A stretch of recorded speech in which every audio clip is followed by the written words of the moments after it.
wants to go back to the economic surrender to China, that when we took office, half of our international trade deficit was with China alone.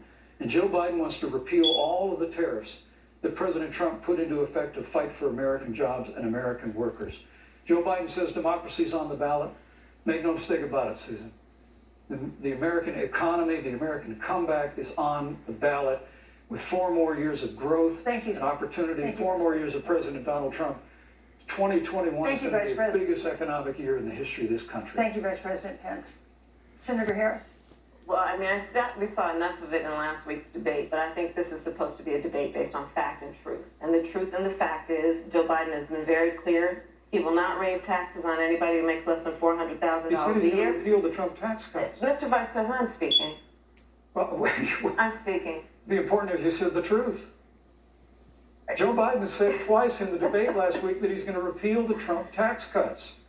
That was tax cuts that gave the average working family $2,000 in a tax break every single year. Senator, that is absolutely not true. Is he only going to repeal part of the Trump tax cuts? If you don't mind letting me finish, we can then have a conversation, okay? Please. Okay. Joe Biden will not raise taxes on anyone who makes less than $400,000 a year. He has been very clear about that. Joe Biden will not end fracking. He has been very clear about that.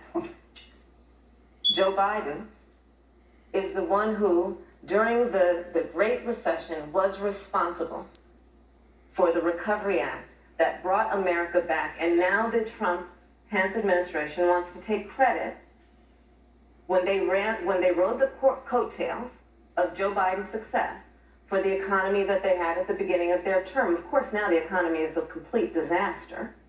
But Joe Biden, on the one hand, did that. On the other hand, you have Donald Trump, who has reigned over a recession that is being compared to the Great Depression.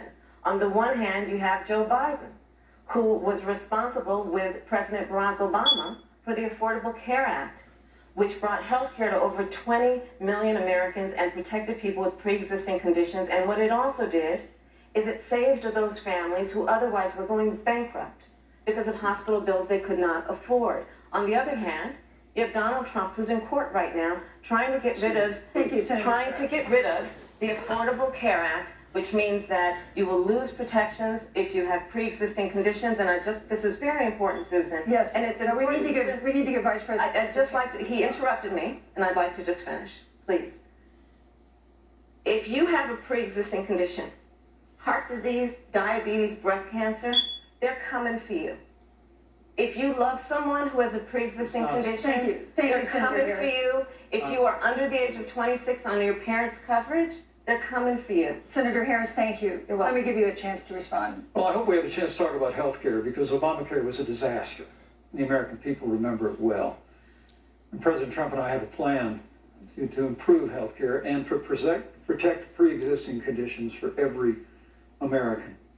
But look, Senator Harris, you're entitled to your own opinion, but you're not entitled to your own facts. You yourself said on multiple occasions when you were running for president that you would ban fracking.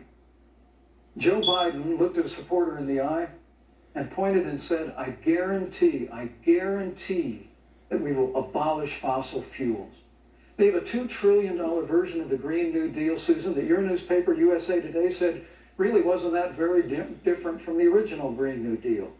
More taxes, more regulation, banning fracking, abolishing fossil fuel, crushing American energy, and economic surrender to China is a prescription for economic decline. President Trump and I will keep America growing. The V-shaped recovery that's underway right now will continue with 4 more years of President Donald Trump. Thank you very, very much, Vice President Pence. Once again, you've provided the perfect segue to a new topic, which is climate change. And Vice President Pence, I'd like to pose the first question to you. This year, we've seen record-setting hurricanes in the South. Another one, Hurricane Delta, is now threatening the Gulf. And we have seen record-setting wildfires in the West. Do you believe, as the scientific community has concluded, that man-made climate change has made wildfires bigger, hotter, and more deadly, and have made hurricanes wetter, slower, and more damaging? You have 2 minutes uninterrupted. Thank you, Susan. Well, first, I'm very proud of our record on the environment and on conservation. According to all of the best estimates, our air and land are cleaner than any time ever recorded. And our water is among the cleanest in the world. And just a little while ago, the President signed the Outdoors Act. It's the largest investment in our public lands and public parks in 100 years. So President Trump has made a commitment to conservation and to the environment. Now, with regard to climate change, the climate is changing. But the issue is, what's the cause and what do we do about it? President Trump has made it clear that we're going to continue to listen to the science. Now, Joe Biden and Kamala Harris would put us back in the Paris Climate Accord. They'd impose the Green New Deal, which would crush American energy, would increase the energy costs of American families in their homes, and literally would crush American jobs. And President Trump and I believe that the progress that we have made in a cleaner environment has been happening precisely because we have a strong free market economy. You know, what's remarkable is the United States has reduced CO2 more than the countries that are still in the Paris Climate Accord, but we've done it through innovation. And we've done it through natural gas and fracking, which, Senator, the American people can go look at the record. I know Joe Biden says otherwise now, as you do, but the both of you repeatedly committed to abolishing fossil fuel and banning fracking. And so by creating the kind of American innovation, we're actually steering toward a stronger and better environment.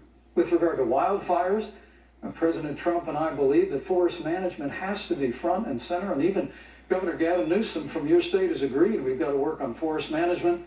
And with regard to hurricanes, the National Oceanic Administration tells us that actually as difficult as they are, Thank you, Vice President. there are no more hurricanes today than there were 100 years ago. Thank you. But many of the climate alarmists use hurricanes and wildfires to try and sell their bill of goods of the Green New Deal.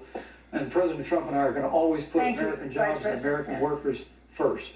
Senator Harris, as the Vice President mentioned, you co-sponsored the Green New Deal in Congress. But Vice President Biden said in last week's debate that he does not support the Green New Deal. But if you look at the Biden-Harris campaign website, it describes the Green New Deal as a crucial framework. What exactly would be the stance of a Biden-Harris administration toward the Green New Deal? You have 2 minutes uninterrupted. Sure. So first of all, I will repeat, and the American people know, that Joe Biden will not ban fracking. That is a fact. That is a fact. I will repeat that Joe Biden has been very clear that he thinks about growing jobs, which is why he